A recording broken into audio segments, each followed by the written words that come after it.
আজকে আমি বানাবো চাল কুমড়া নারকেলের তরকারি একসঙ্গে। খেতে কিন্তু এটা দুর্দান্ত লাগে।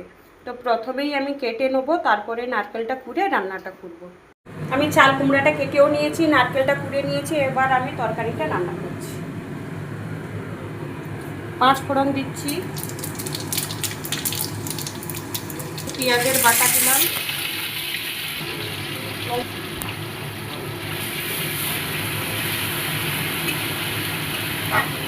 হয়ে গেছে। আমি এবার চাল কুমড়া দিয়ে দিচ্ছি।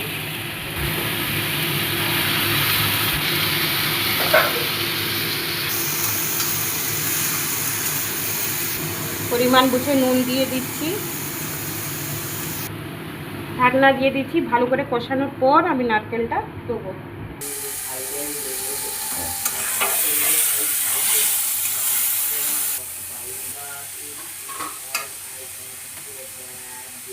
নারকেলটা দিয়েছি, একটু ভালো করে কষাতে হবে।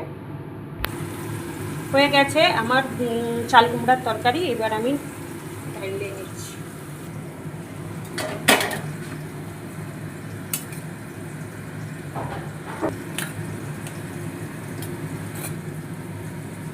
হয়ে গেছে আমার চাল কুমড়োর তরকারি নারকেল দিয়ে।